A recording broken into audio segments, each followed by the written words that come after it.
Hello everyone, welcome to TBT Transfer Talk. This is a new sort of thing we're starting up. Obviously, we do TBT live in the season after each game, where we sort of have a few guests on and summarise the games and stuff. Obviously, there's a lot of transfer speculation. Luis Suarez already gone. That's led to so much stuff. I mean, reports last night that we've got over £100 million to spend. So yeah, we'll try and do this as a weekly thing. I mean, and have a guest on each week. This week we've got Joe Watson with me at Joe Watson 31. So yeah, best get underway. We've got a lot to get through. Where should we start? Okay, so the other day, Lazar Markovic was confirmed on Tuesday. They made us wait, as Liverpool always do. I think, what was it, last Saturday that Tony Barrett said that they were aiming to get it done that week after. They didn't. And he had about 8 medicals, didn't he, Joe? And Yeah, then it was eventually confirmed on Tuesday evening. And Benfica confirmed in their official statement that they're getting 12.5 million from it. Or is that million euros? I think it's euros, isn't it? Yeah, yeah, it's Giroud's euros. at the fee's been Um, talked about it. yeah. So basically, and they were entitled to 50% of it, and they also confirmed that. So basically, it was 25 million euros, which comes to just under 20 million pounds, which I think, Joe, is a pretty good deal for someone who looks like he could be a real star for us going forward. Oh, definitely. I mean, the reports, obviously coming from Portugal, you saw the Portuguese-based journalist saying that they'd rate him around the same sort of potential as James Rodriguez, and we've just seen, obviously, from the World Cup how good he is. And he's the sort of player obviously, Rogers likes us to get, a sort of attacker, fast, exciting, looking to hit teams on the break next season with whatever. So I think if he reaches a potential that everyone's talking about with him, he could be a very good deal and a bargain.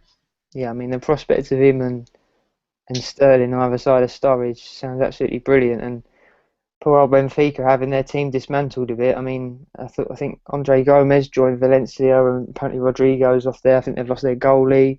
Garai's obviously gone off to Zenit. So, but absolutely delighted with that. And like you said there, Joe, I think he's definitely a Brendan Rodgers type of player. And at what, 20 years of age, he's got so much developing to do, and I think that could be a really good deal. So yes, that's the first thing really. That's the deal we've already got wrapped up. We move on to some sort of rumours now. Um, Obviously, Ian Ayre was in Seville on Monday, according to pretty much everyone, Echo, Times, Guardian, and the Mirror actually said that he was over there to wrap up a deal for Alberto Moreno, but apparently not. Um, the Seville-based media and the media in Spain actually say Moreno didn't come up in conversation at all, and it was just to sell Aspas, which, he's gone on a loan deal. Chris Bascom seems to think it's a loan deal with a view to a permanent move, which will definitely be done, and it has to be made permanent at the end. But we'll have to wait and see on that. He's had his medical today, Aspas. There's pictures of him having a medical, and I think without being too harsh, Joe, I think we say good riddance. Well, he's not really proved worth the fee that we paid or anything really. He's just sort of It's not existed good in the enough. squad. Champions League next season, we're going to need some top players, and obviously Lambert's already coming in that sort of area. So hopefully he has a good season at Sevilla, and we'll see what happens from there. On to Moreno. A couple of days after the Times and the Echo said that our interest was actually over. And there's been strong rumours, of course, that we're in for Ben Davis. But today, I think it was a couple of outlets in Spain said that we're actually lining up another offer for Moreno, and they think this one might be accepted. If this is true or not, I don't know, because sort of earlier in the summer, everyone seemed to think Moreno was done, didn't they? I mean, they were all reporting out there it was on a plane on the way to come over, and Air wrapped that up just after the Emre Can deal, but not to be. He was pictured out on holiday, and we seem to move on to other targets. Ryan Bertrand was obviously mentioned, much to the disgust of the LFC Twitter faithful. And so yeah, what do you think on that, Joe? Moreno or Davis? Got any preference? Obviously Moreno's, he's clearly the better player. It's just I think if you're weighing them up, it's in terms of value for money. But again, I think Moreno for 20 million euros was the sort of fee that was discussed, and I think that sounds right. He's Mm, obviously got a lot of potential, and I think he could he go on to become twice the left back Ben Davies is? Probably. mm, So you are looking to pay twice the fee. But also on the Ian Air thing, I'd be surprised if, as they say in Spain, he's gone to Seville and not mentioned Moreno. mm, Because you don't go all that way. I mean, did he go there for Alberto to Malaga? He wasn't, seen out there then. So I'd be very surprised if he's gone that way just for a loan deal. So I think something could have gone on there. Or maybe with a different player based in Spain, you don't know. But like I say, I think for me, Moreno's definitely the better option to go for, and I still hope we'll get it done at some point. yeah, I think that's the general feeling amongst most of the Liverpool fans. We'll get some interaction from Twitter because we've got absolutely loads to get through. At Coptin says, personally, I like Moreno and I rate Davis. Either way, Brendan Rodgers will get the best out of either. Probably Davis for the quids, as in who he prefers. At Adam underscore Gibson 8 says, whoever defends better, most people haven't seen Moreno play, but I've seen him once in the Europa League final when he is not worth 20 million. Nils Menezes says, get them both and sell Enrique, who's injury prone and consistent. Steve Webster says, if we value Davis £8 million and Moreno £16 million, and both clubs want a 25% increase on that valuation, surely you buy Moreno. It's a good point. He says, our valuation of Moreno clearly shows we rate him as the significantly better player. At Charlie Price underscore 98 says, Moreno, I'd rather Moreno for double the price of Davis, that is. He says it's more of a risk, but if it pays off, we'll end up with a top player. And I think that's the feeling amongst most. I think we're just going to have to wait and see with that. Ben Davis, the latest on that is, I think it was John Percy in the Telegraph the other day said that obviously Spurs are in for him as well, of course, just as they're in for all of our targets. And apparently they lodged an £8 million offer Spurs that was rejected. Tony Barrett and most of the sort of Merseyside reporters reported on, I think it was Wednesday night, that Liverpool had an £8 million bid rejected. There's since been talk from John Percy that Spurs bid, they've upped it and it's been accepted. But I think the general feeling is that he might prefer to come to Liverpool, obviously Champions League football. Brendan Rodgers, who he probably knows. So yeah, we're just going to have to wait and see with that really. There was talk he was going to be pulled out of the friendly that Swansea had in America the other day because obviously he's out there at the moment, but he wasn't. And today, Alan Nixon in the Mirror, who's actually been at times pretty good this summer, he got all the Markovic stuff. He said that Spurs bid's been accepted and that Davis actually prefers to go to Spurs now because he thinks that Liverpool are after Moreno, but it's all rumours. We're just going to have to wait and see.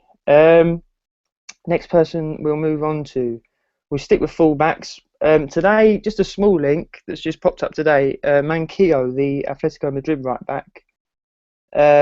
AS in Spain are saying that Liverpool are in for him on a loan deal. He's also been linked with Arsenal. And I think he's also been linked with Marseille as well. And we were supposedly in for him, I think it was deadline day of last year, we were supposedly in negotiations. But yeah, do you think that'd be a good addition, Joe? I mean, like I said, it's supposed to be a loan deal, but I suppose he offers some backup or competition, if you like, for Glenn Johnson. It's very interesting actually that we've been linked to a right back at this point because for most of our sort of weak points in the team, we've actually seen links throughout the summer, and yet there's not been a lot on right back at all really. I think there was one small link to Maxi Pereira, but that quickly went away, obviously during the Markovic talk. And I'm pleased to see we're going for a right back because I think our defence was obviously clearly our weakest area, but we definitely need to strengthen that right side.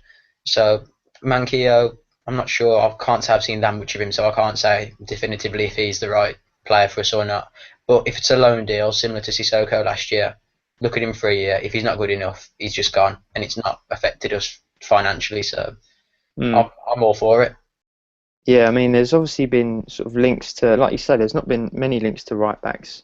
The Mika Richards stuff sort of come and gone, and Dominic King this morning from the Daily Mail, who's obviously a Merseyside reporter, has rubbished those reports. Whether he'd look bringing him in as a centre back or not, I don't know. But the general feeling amongst, I think, the Merseyside reporters is that Glenn Johnson's going to see out his contract, and he'll get one more year to sort of play at right back there. And we're just going to have to wait and see. I mean, we've got Wisdom, Kelly. There's talk of Wisdom going off to West Brom on loan, but we're just going to have to wait and see. I think it's big pre-seasons for the likes of Wisdom, Kelly, Ilori, in those defensive roles, because we've definitely got some work to do in the defence. So yeah, that's Manquillo. We move on to Daniel Agger now. Rodgers sort of suggested the other day after the friendly against Bromley that he was sort of pleased to be able to keep him this season. He said that the idea was to keep him, and that he's been unfortunate with injuries since he's joined, and that his experience would be valuable in the Champions League. Is that something you go along with, Joe? I'd agree, certainly, that he's been unfortunate with injuries, not just last season but throughout his career. We've seen Agger's obviously picked up quite a few niggles, or whatever you want to call them, but I'm not sure if we can really afford at our point at the minute to be having I'm not sure what his wages are, but it's around 80,000-90,000 a week. I'm not sure if we can afford to be having that on the bench. And I think if you weigh up between him and Sacco and compare, I think Sacco's going to be starting for us a lot more next year. And as I say, I'm not sure we can really afford as a club to be having Agger on the bench or just in for cup games on the wages he's on. Yeah.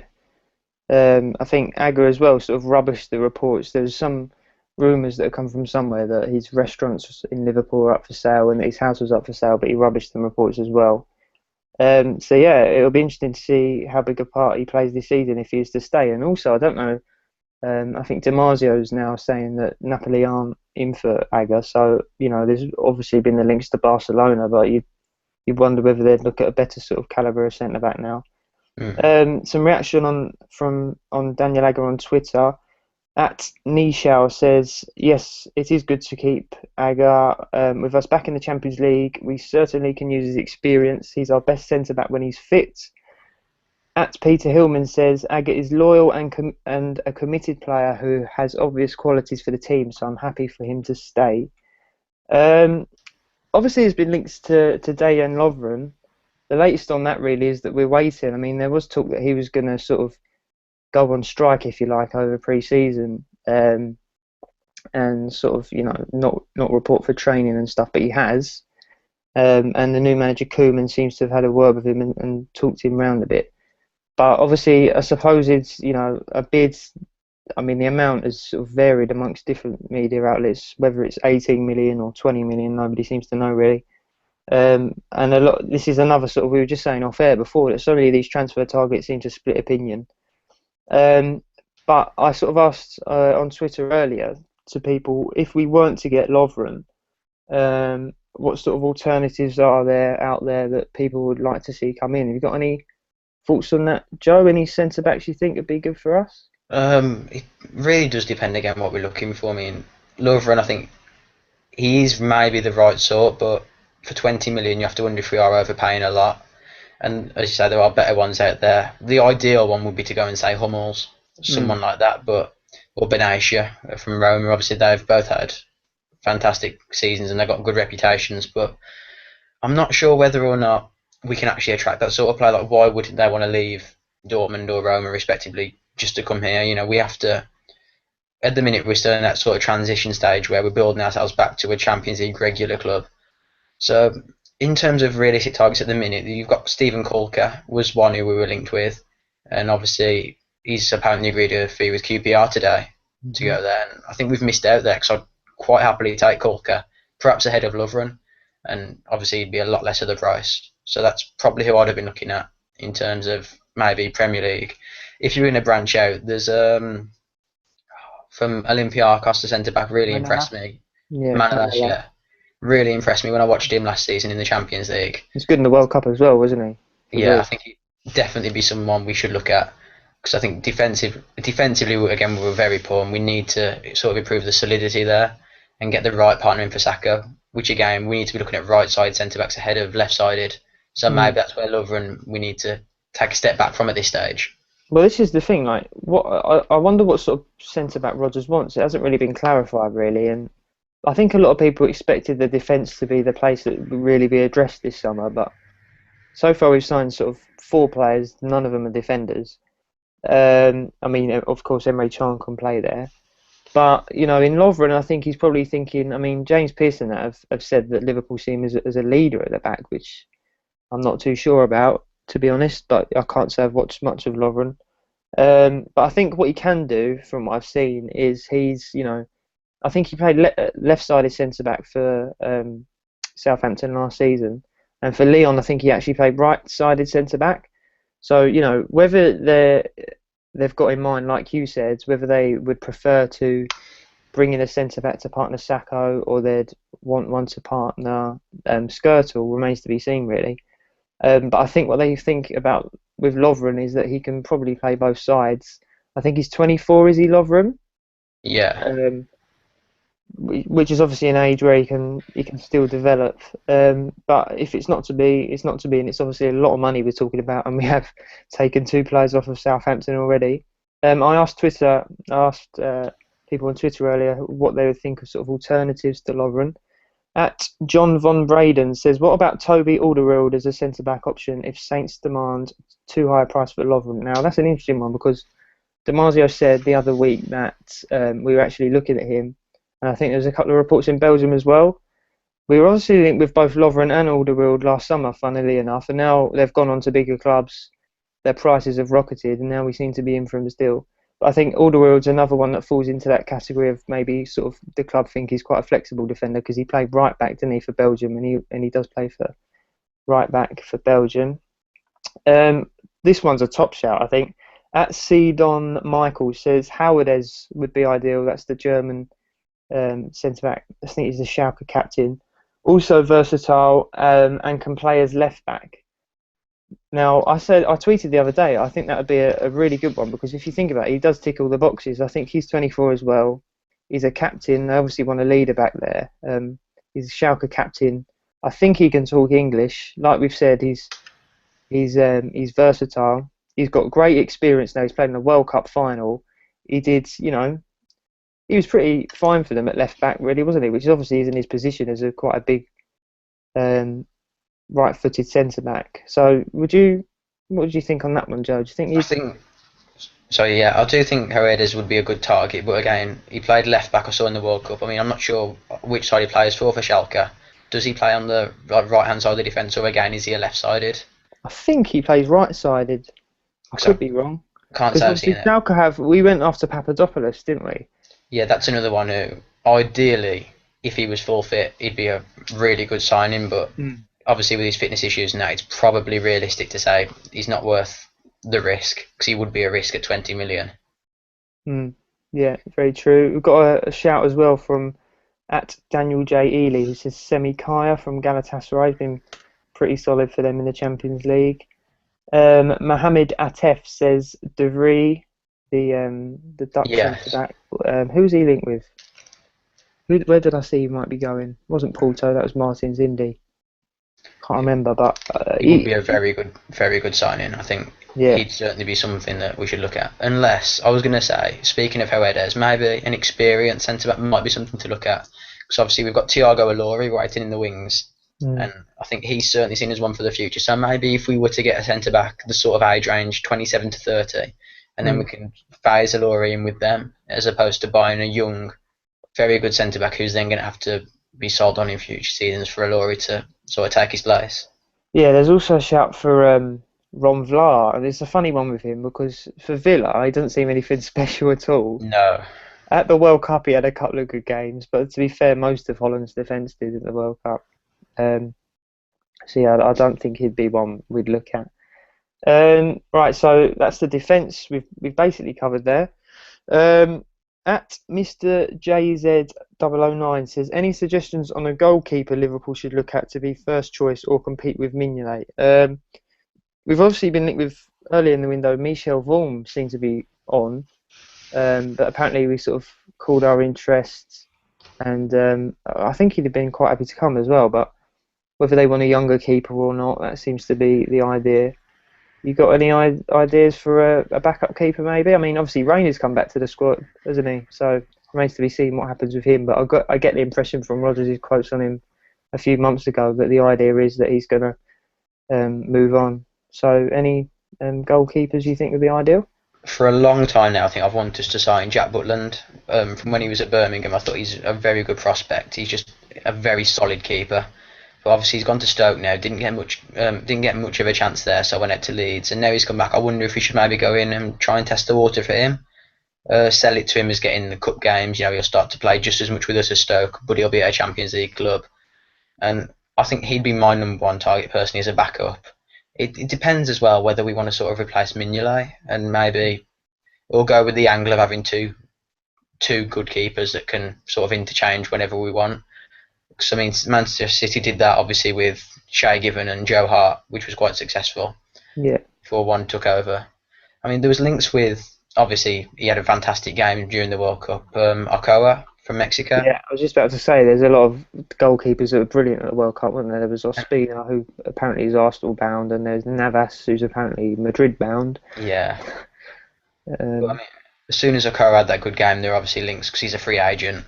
But I'm not sure if it was just lazy sort of reporting.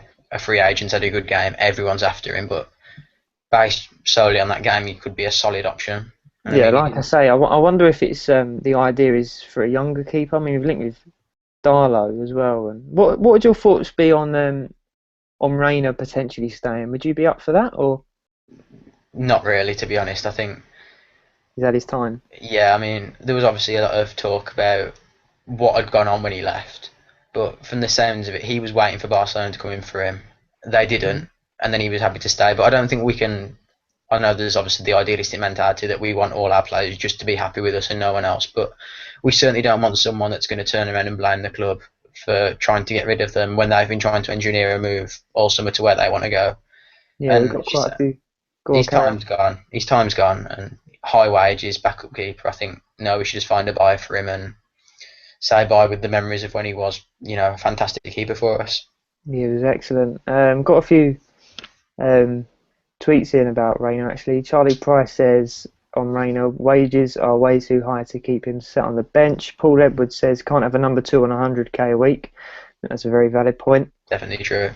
Duncan Ingram actually thinks he should possibly be number 1.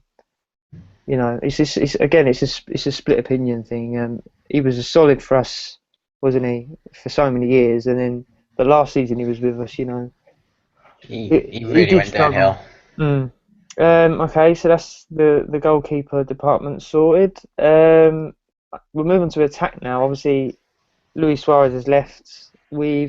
For Barcelona, we've got supposedly 75 million or so in the bank as a result of that transfer. We've obviously brought in 2 brilliant sort of attacking midfield players. Lallana, I think, will play in midfield a lot, in the midfield 3 maybe, so I'm not sure whether we class him as an attacker or not. But Markovic is obviously a versatile sort of, he can play across the front 3. He played on the right a lot for Benfica last season, but he's right-footed, so I think he actually prefers to cut in from the left-hand side. So it just depends which way Rodgers wants to go with replacing Suarez, really. Does he feel he needs another striker? We've obviously got Sturridge, we've got Lambert, we've got Barini, who we'll come on to at some point. Obviously, there's doubts over his future. So does he want another goal-scoring striker so he can stick with that diamond formation? Or does he feel the diamond was really only for Suarez and Sturridge and he wants to sort of go about attacking teams in another way, maybe with a 3-pronged attack with 2 wingers and Sturridge through the middle? The links for the last couple of days have been Loic Remy and Wilfried Boney. Sky Sports, well, one of the reporters from Sky Sports, Graham Bailey on Twitter, actually said that Liverpool were making moves for Boney and Remy. I don't doubt we've talked to, by the sounds of things, we've talked to like both players' representatives. But it emerged last night that the Boney stuff we're supposedly going to ditch. He's also been linked with Spurs, he's been linked with Arsenal. Press Association said that he could be a top target for Arsenal and Spurs. But we apparently feel that Loic Remy offers better value for money. And Joe, there's talk of sort of an £8 million release clause for Remy. I sort of get the impression with Remy that he'd come in maybe as a Barini upgrade, and obviously not the Suarez replacement. Um, I'm not sure whether Barini is quite good enough, to be honest. I think you can't fault his hard work, but when he plays, I wonder if he's actually better as a wide man cutting in, because he does time his runs very well. So what would your thoughts be on Remy? Do you think that'd be a good deal? Personally, I wouldn't want Remy. I mean, I think from the two we've been linked with, I'd certainly prefer Boney. But I just think with Remy, his attitude, you can see he's got a bit of a mentality about him that maybe we don't want in the squad unless it's justified by ability. And I just think with Suarez, obviously mentioned the replacement, we're not going to replace him with anyone. I think we just have to move away from the idea of replacing a Suarez-shaped hole and just move on to maybe increase in other areas that can sort of mitigate the idea we've lost him, because there's no one in the world that we're going to replace him with. That's just a fact. And I think even if we got Boney and Remy, we still wouldn't have Luis Suarez. So on Remy, for me, it's a no. I can see why some want him, but I just don't. I don't think he's good enough for us. Not as a starter, and as a backup, I just don't think he's the right fit. Yeah, what you were saying about sort of his supposed greed and sort of leaning towards the money side of things. I remember when he first came to England, he was linked with Newcastle and QPR, and at the time I think QPR had only just come up. Newcastle had finished sort of mid-table, and everyone sort of assumed he was going to end up at Newcastle with their wealth of French players, but he went to QPR, and I think a lot since then have sort of labelled him as this player who's not too focused on his football. And then of course he ended up at Newcastle last year on loan, and he played pretty well, to be fair. And just on the back of that stuff about maybe wages, I think, who was it in the Mirror today? I think was it Nixon again, claimed that Remy's sort of 80. He wants 80 to 90,000 pound a week, and that's what the hold up is with the transfer. I mean, obviously you'd assume if they do want him, 8 million isn't something they're going to get too worked up about. But maybe wages could be a stumbling block. So earlier we asked people on Twitter, would that, is he worth 80 to 90,000 pound a week? Stephen Carson said no, he should be on closer to 50k a week if he comes to Liverpool, the same as Fabio Barini. Just on Remy, sort of in general, Crackers_LFC says a good player, suits our counter-attacking, and considering Leicester are spending 7 million on a lower from Brighton, it's a great feat. That's a good point, to be fair. I think Ross McCormack's gone to Fulham for 11 million. Yeah. So it'd be 3 million cheaper than him. Duncan Ingram says Remy can score goals, he adds to the squad, knows the league, and if rumours of 8 million are correct, it's very shrewd business. What else we've got? James Fiveash says has a record of 20 in 40, if Wikipedia is right, in the Premiership. That's goals. For 8 million and 80k a week, I think it would represent decent business. So again, there's split opinion there. Obviously, Joe doesn't quite fancy him. Would you fancy Boney then if you don't fancy Remy? I mean, obviously we don't seem to be pushing on with that option, but many think, he was pretty good last season for his first season in the league. He gets goals, and he's at an age as well where he's still got time to develop. So is that something that would appeal to you? I'd be happy if we were to sign him, to be honest. If I was the one in charge of who we were going to sign, I wouldn't go for him necessarily, or that sort of type of striker at all. But if we are to go for an out-and-out striker, I'd be very happy for us to get him, because I think he gets pinpointed as a target man a lot because he's obviously quite a powerful player. But I think that's quite a lazy thing to say about him, really. Like Lambert. Yeah, very much like Lambert. I think he's a very good footballer technically, got 2 good feet. And I'd be very happy for us to get him, because I certainly think for certain games, Sturridge, when he's not quite fit, you can sort of see he's not the sort of player he can be. And that, obviously with his injuries, that can happen, not regularly, as I say, because he's obviously a very consistent player for us when he's fit. But I just think there's games where Boney could be a very good player for us to bring on. I think another point with Remy, which has been pointed out well by @Red from New Zealand, says he says that he can actually do a job on the left as well. And I wonder, obviously, if we're pursuing Remy, I wonder whether they're thinking that's quite, that's something that he's going to help the team out a bit, because obviously Sturridge is better through the middle, Lambert plays through the middle. Remy's someone that might give us better options, and the same guy I read from New Zealand says he's perfect for us. Very Sturridge-like, quick, good feet, and a good finisher. Very happy with that one. So just going to have to wait and see. I mean, price-wise, it's not too bad at all. But obviously, I think the overriding feeling amongst all of this is, yeah, okay, these strikers are pretty decent, but we're trying to, we've got a lot of money in the bank. Arsenal have obviously got Sanchez. How can we go about replacing Suarez? And at the Mr. Torre says, how do you think Rodgers will go about replacing Suarez's input into the team with Sturridge already playing up top?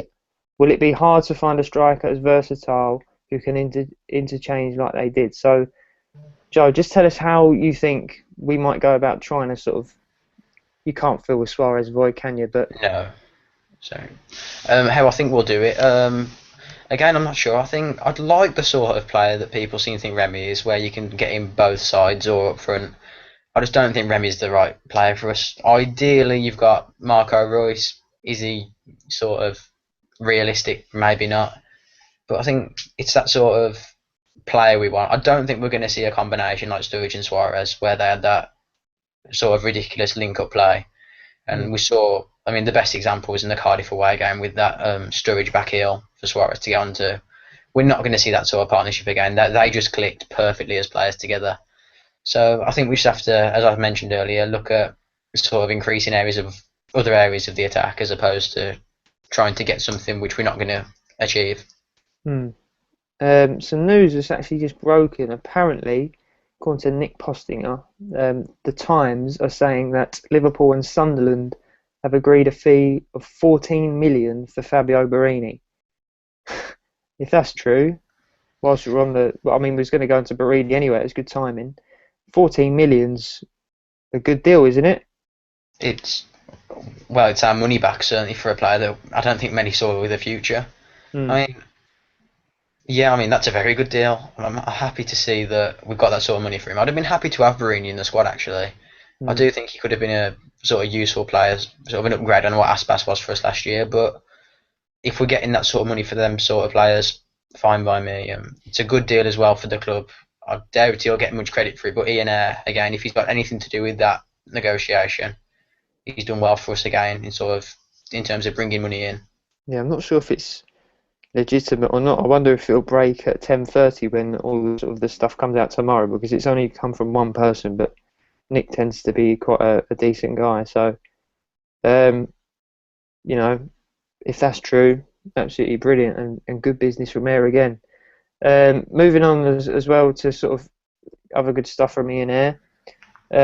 Asaidi obviously spent last season on loan at Stoke, and he's reportedly, according to pretty much everyone, the Echo, the Times, apparently he's close to a move to Stoke worth around 7 million. So again, we've actually made a profit for a player who's done pretty much nothing in a Liverpool shirt. Can only say good things about that as well, Joe, can't you? Definitely. I mean, Asaidi again looked a fantastic player on YouTube for us, but it didn't work out. I think it's pretty clear it's never going to work out for him with us. So if we're going to get what money we can for him, it's certainly good. It'll aid us with going for the players as well if we can get the best transfer fees we can. Absolutely.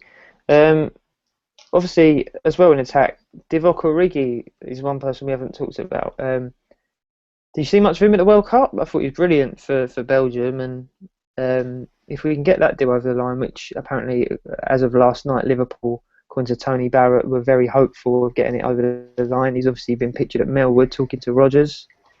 Supposedly got offers from, I think Spurs have been mentioned, Dortmund have been mentioned, Wolfsburg, even Damasio mentioned Real Madrid.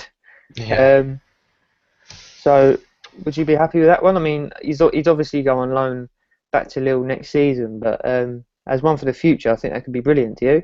Yeah, certainly for the future, but it's a good one in terms of in a year's time, how much would he be worth? Because obviously he's broke through in the Belgium national team, and last year I don't think he had a great goal scoring record at Lille, but if he's going to go and break through next year and start to score goals regularly, his fee's obviously going to go up, so it's best to get these sort of deals done when we can. Yeah, Sort of worried with Ori. many of the Belgians sort of press seem to think he's going to be as good, and a lot have said better than the Benteke's, the Lukaku's, which is quite an Yeah, exciting prospect. big player.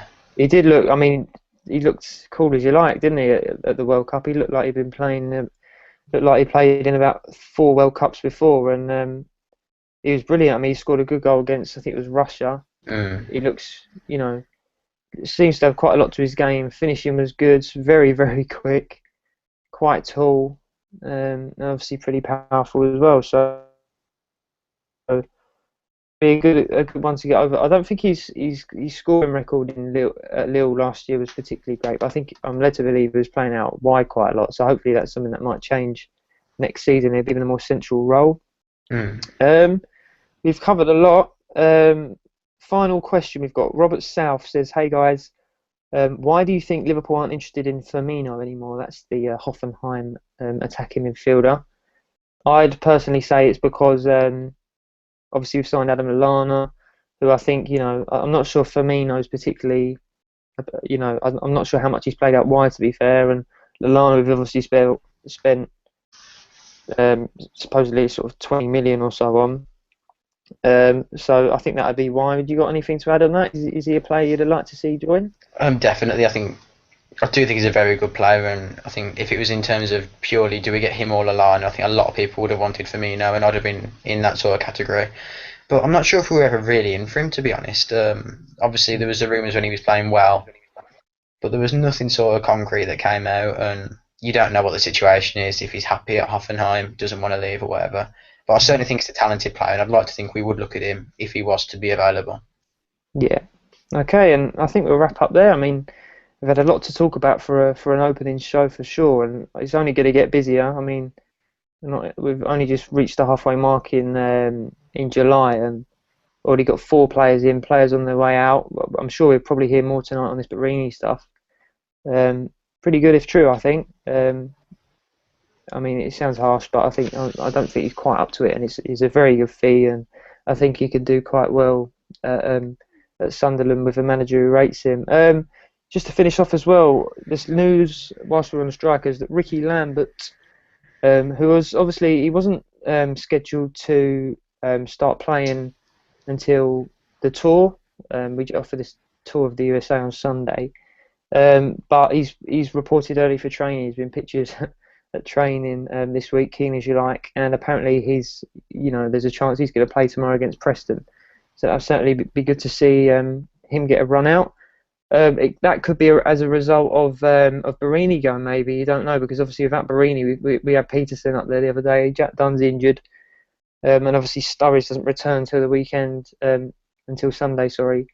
And I think he'll need to do a bit of training to get ready for the game. So that's a positive to finish on. Thanks for all tuning in. Thanks for all your interaction. Absolutely brilliant.